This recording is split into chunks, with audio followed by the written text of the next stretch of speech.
안녕하십니까, 머니프님입니다. 오늘은 2021년 3월 6일 토요일이고요. 요즘 증시가 분위기가 너무 좋지 않아가지고 힘든 시기를 보내고 있는데, 주변 분들도 이제 주식이 많이 내려앉아가지고 힘들어하시는 분들이 많이 있더라고요.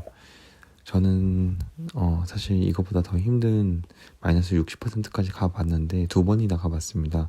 그만큼 주식에 대해서 주자도 알지 못하고 시작을 해가지고 엄청 큰 피를 받고, 저 나름대로 저는 이런 승부의 세계를 잘 안다고 생각을 해서 까불었다가 많이 큰 코 다친 경험이 있습니다. 그래서 제가 그때 어떻게 극복을 했는지 좀 이런 저의 경험을 공유하면은 좀 위로받는 분들도 있지 않을까 해서 이번 영상을 준비했습니다. 그래서 오늘 영상의 이제 제목은 마이너스 60% 계절을 버티는 힘, 존버정신이라는 제목으로 주제로 영상을 준비했는데, 오늘 뉴스 기사를 보다 보니까 제가 좋아하는 홍춘욱 박사님이 주식 책 한 번 안 보고 실전 뛰어들면 혼나야 맞다는 얘기를 했더라고요. 사실 제가 이 얘기를 2018년 초에 주식을 처음 시작할 때 들었으면 참 좋았을 텐데, 물론 이런 말을 많이 주변에서 많이 하고 알고 있었지만 들어도 사실은 하지 않았습니다.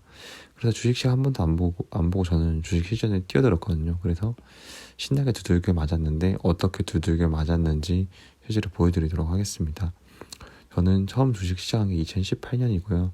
그리고 2019년 마이너스 60%, 그리고 작년이죠. 작년 1월에 미중 무역 갈등이 이때 너무 심했는데 이때는 호황기였고요. 2017년에서 2018년 대세 상승기였고, 그 끝자락에 미중 무역 갈등을 겪으면서 마이너스 60%까지 계좌가 내려앉았습니다. 이때 물론 단타도 많이 하고 단타를 하다 보니까 수익이 안 나니까 이제 나는 이제 같이 투자할 거다, 우량주만 샀다가 우량주만 사니까 또 재미가 없더라고요. 또 다시 단타를 하다가 정말 뇌동매매 이제 끝판왕이었는데 정말 안 좋은 시기를 겪었고요. 그때 이제 계좌가 보시면은 마이너스 310만 원, 그 난리가 났죠. 매수 매도 금액도 엄청 많고.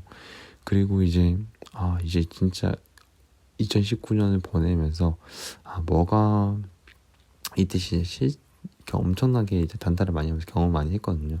그래서 뭐가 되고 뭐가 안 되는 매매인지를 조금 저 나름대로 정리를 하기 시작했고, 2020년 1월에는 드디어 계좌가 0%까지 올라오더라고요. 이때부터는 정말 좀 신중하게 나름대로 계획을 세우고 주식 시장에 임했거든요. 버티다 보니까 그래, 내 종목이 그렇게 문제가 있는 종목은 아닌 것 같다. 나름대로 이제 실적을 보고 매수를 했고, 그래서 이때 계좌가 0%까지 회복을 했습니다. 2020년 1월에는 이제 미중 무역 갈등 해빙되는 분위기 때문에 0%까지 올라올 수 있었는데, 생각지도 못하게 2020년 3월에 코로나 급락이 오면서 다시 계좌가 마이너스 60%까지 내려가더라고요. 그래가지고 사실 이때 대응을 제대로 저는 못했습니다. 좀 수익권을 본전까지 왔으면은 팔아야 되는데 욕심을 부리다가 결국에는 이제 드디어 상승을 하는구나, 조금이라도 이익은 내고 주식시장에 나와야지, 이런 생각 때문에 제대로 대응을 못했는데 3월 급락장을 맞으니까 정말 정신을 못 차렸거든요. 그런데 이제 이때의 경험이 있었기 때문에 이거는 매수 기회다라고 저는 판단을 했고, 그때부터 정말 주식시장에 적극적으로 돈을 이제 제 월급을 적극적으로 쏟아붓기 시작해서 그 이후로는 계속해서 꾸준히 자산을 늘려나갈 수 있었습니다. 저는 이게 그냥 이 마이너스 60%를 찍었다는 것 자체가 정말 대응을 하나도 못했다는 증거고, 그만큼 주식에 대해서 아무것도 모르고 시작을 했고, 그만큼 제가 초보라는 것을 증명하는 결과라고 생각을 합니다. 그래서 이 경험을 겪으면서 그러면 제가 뭘 얻었냐, 뭐가 달라졌냐 좀 정리를 해보니까 엄청난 맷집을 기르게 됐거든요. 인내심.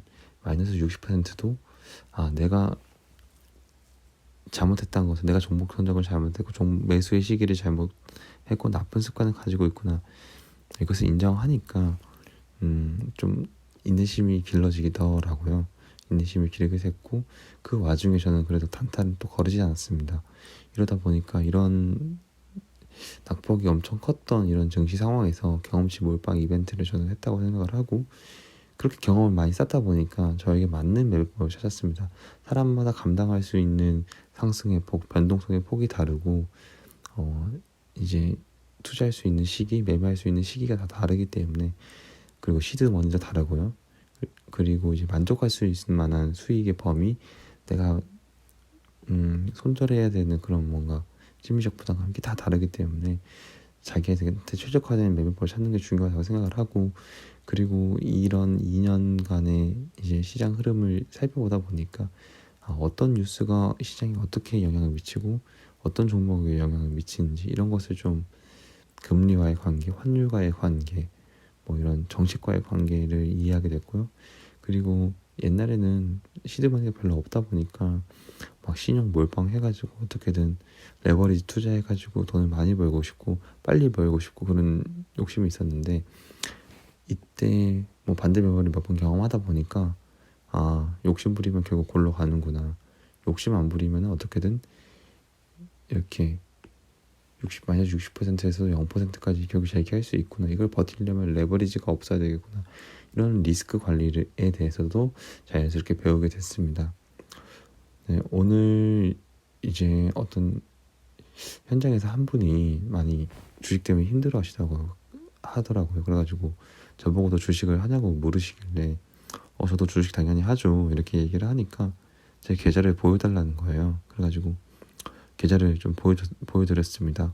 계좌를 보더니 마이너스 1,000만 원 잃고 있는 것을 보고 정말 좀 저를 엄청 불쌍하게 보시더라고요. 그런데 뭔 사회초년생이 너 돈이 왜 이렇게 많냐고 하는데, 뭐 이 중에서 사실 2,000만 원 제 돈이 아니고 그냥 뭐 긴 얘기는 안 했는데 그냥 이렇게 지금 많이 읽고 있다로 얘기를 드렸습니다. 그러니까 좀 자기보다 더 많이 있는 것을 보고 좀 위안을 얻으셨는데, 저도 사실은 지금 마이너스 10%, 11% 이게 사실은 수익권인 것을 많이 잘라내고 당연히 이제 잃고 있는 것만 좀 남은 상황이거든요.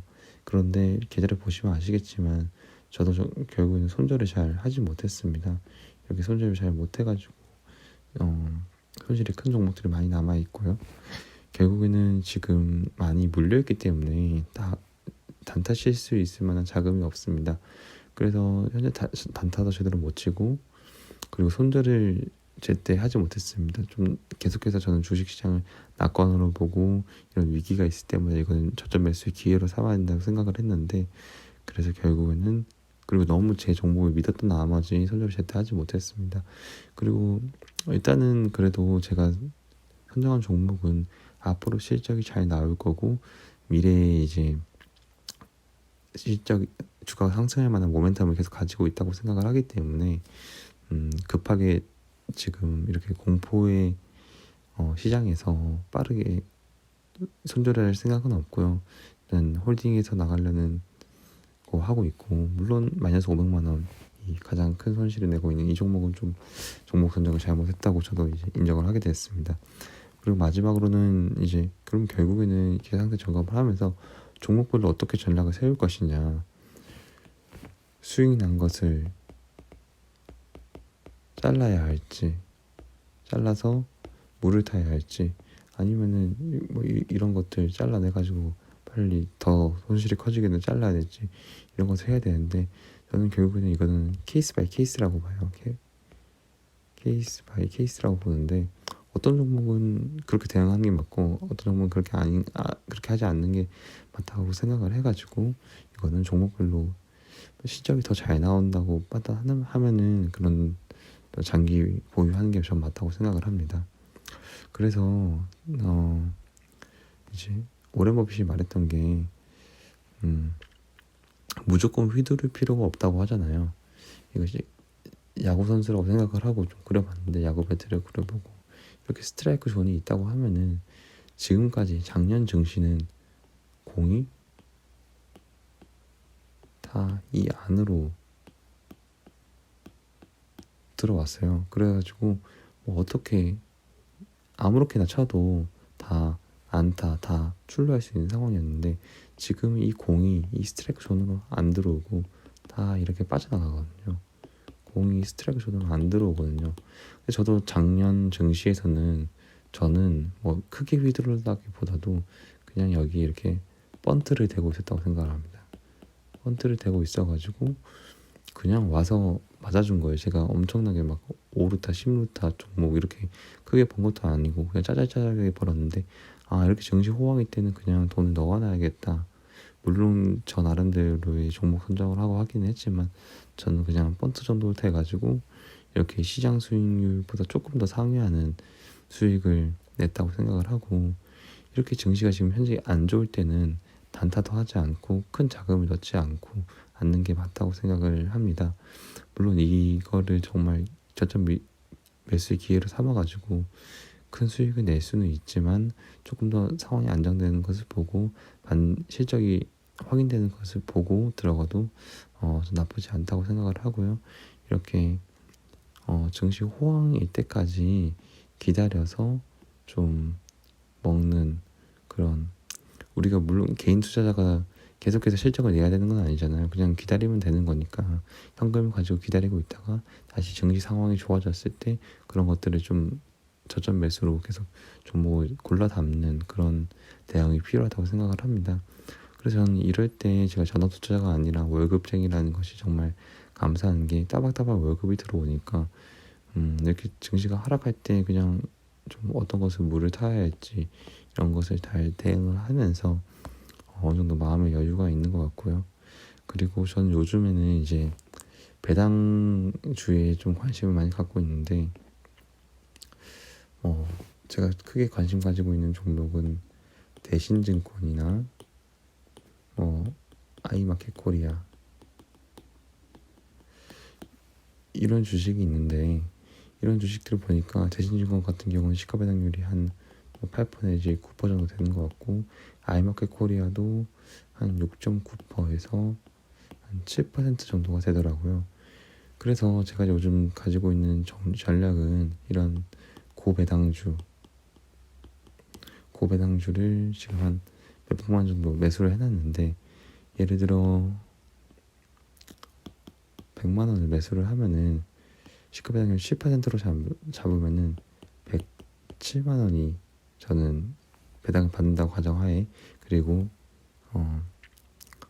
주가는 변하지 않는다는 가정하에 107만 원이 되는 거잖아요. 그러면 저는 110만 원이 되면 이 7만 원 가지고 또 이 주식을 사는 거예요. 그러면은 100만 원 곱하기 1.07에 이거를 한 10년만 하면은 거의 2배 정도의 수익이 생기더라고요. 그래가지고 이 배당주로 다시 배당주를 사고 배당금으로 다시 배당주를 사고 이런 식으로 투자를 해서 이 금액은 따로 관리를 해가지고 이렇게 증시가 좀 안 좋을 때는 만약에 현재 기준으로